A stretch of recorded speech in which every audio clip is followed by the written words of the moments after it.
ஐயனார் துணை சரியில்லை. அடுத்த ஒரு எபிசோடில் நம்ம நடேசன் இருந்துட்டு அந்த வீட்டில் வாழ்ந்த வாழ்க்கை இது எல்லாத்தையும் நினச்சி பார்த்து ரொம்பவே வருத்தத்தோடு இருக்காங்க.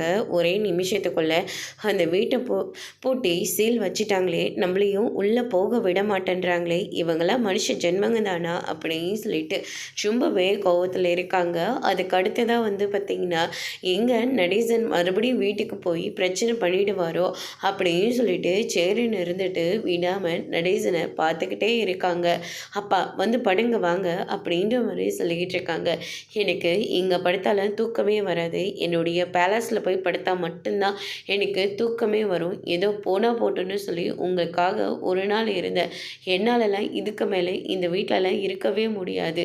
நான் என்னோடய வீட்டுக்கு போகணும் அப்படின்ற மாதிரி சொல்லிக்கிட்டு இருக்காங்க. நிலா சொம மோசம் நிற்கிறாங்க. போல அங்கிள், நம்மளுடைய வீடுன்னு சொல்லி ஆதாரத்தோட அந்த வீட்டுக்கு போகலாம் அப்படின்ற மாதிரி சொல்லிக்கிட்டு இருக்காங்க.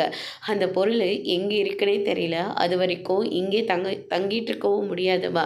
என்ன நடந்தாலும் பரவாயில்ல, நான் போய் என் கைத்து கட்டில் தான் படுப்பேன் அப்படின்ற மாதிரி சொல்லிக்கிட்டு இருக்காங்க. இன்றைக்கி ஒரு நாள் மட்டும் மெத்தையில் தூங்குங்க, நாளையிலிருந்து நீங்கள் ஆசைப்பட்ட மாதிரி கைத்து கட்டிலே படுக்கலாம் அப்படின்ற மாதிரி சொல்கிறாங்க. என்னம்மா சொல்கிறேன், நீங்கள் எங்கேயும் வீட்டு பக்கம் போனதா பாண்டியும் பல்லவனும் சொல்லிக்கிட்டு இருக்காங்க. அப்படி 2 பேரும் எங்கே தாம்மா போனீங்க?